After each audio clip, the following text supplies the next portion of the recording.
Hi, folks. This is Frank the Pestgeek. We're going to be discussing which is the best ant gel for most ant problems. All right. So I've got here Maxforce Quantum and Advion ant gel. Maxforce Quantum is made by Bayer. Advion ant gel is made by Syngenta. Now, this one comes in a tube applicator, and basically you open up the tube. Now, you'll have to snip that little piece here to be able to dispense the product. This comes in a gel form. It's pretty thick. It will stay where you put it. We use it for ghost ants, white-footed ants, crazy ants, big-headed ants. We've had good success with this for this type of ant problem. White-footed ants. And the only problem it's been in the past, we've had issues with the seal. Now, they fixed this already, and what you want to make sure is that, there's air in there or whatever, the gel, when you get the product, because we've had issues in the past where the tips, if they stay like that in a warehouse. And one of the things I want you to know about gel products, bait products in general, bait products are food products. They must be transported, stored in warehouse, and it goes from manufacturer to storage. It's temperature sensitive. If the temperatures get really hot, you can damage the product. If the temperatures get really cold, it can damage the product. One of the things I love about this product is that there is a manufacturing date on it, when it was manufactured. With most gel baits, I will not accept gel baits that have been over a year anymore. We've had problems with all gel baits that have been over a year. The manufacturer says that most gel baits are good from 5 years from the manufacturing date. Well, the problem that you have with the Syngenta one is that Syngenta does not put manufacturing dates on their products. So you don't know how old this product is, how long it's been in the warehouse, when it was manufactured. This one is a little different when you have to open the packet, and it comes in your typical syringe tube where you have the plunger, all right? You have the gel bait tube, and you have a little needle, all right? So you have to assemble it. You remove the cap, put the needle in, and, use the plunger. Now, one of the problems that we had in the past is, for some reason, this seal here and the product, when you squeeze it, the product will leak out. The product, depending on temperature and how this has been stored and kept, the product is inconsistent in as far as it comes out watery, and then it comes out like little gelatin. When you make Jell-O and you have those little watery gelatin pieces. So there is an inconsistency in the application. Most of these gel baits, you're going to use them outside around windows and doors. That's not a problem if there's an inconsistency. But when you're making precise applications indoors and the product will not stay where you put it, this has been a constant problem with that. And that's why I don't use it that much.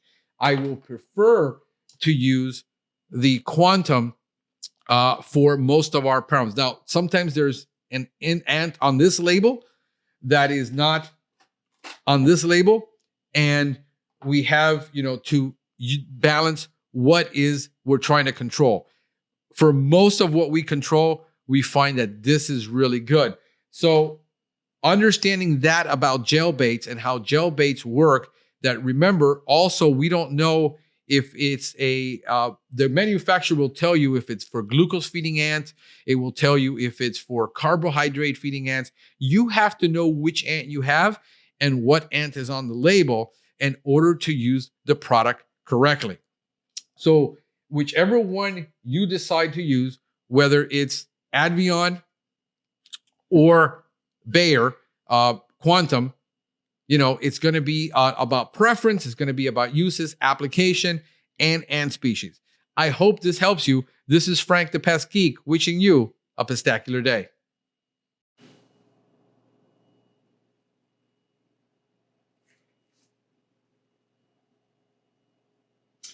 Okay, so we have both the Quantum and the Applicator. We got a little piece of cardboard where we're going to cardstock that we're going to be doing our demo on. And we're basically going to show you how you prepare to use this product.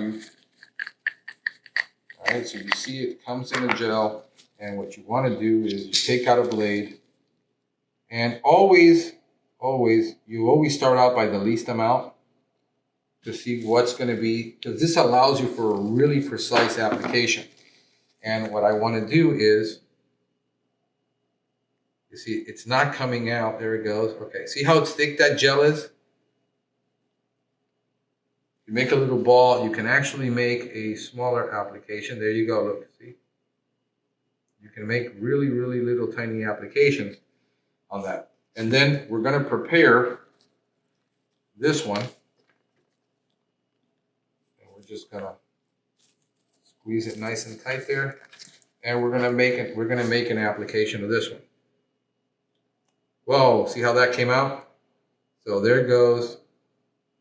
And so there's the gel.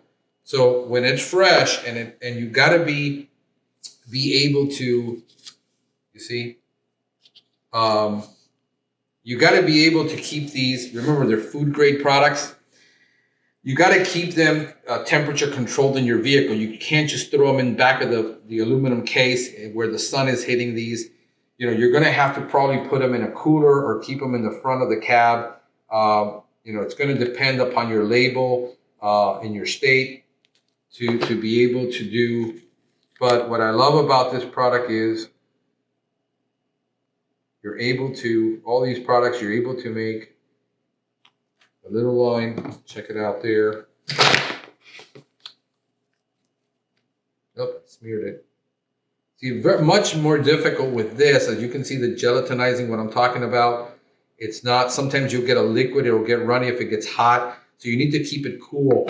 But you can see that there is a place for both of them, depending on ant species and depending upon application and what you're doing.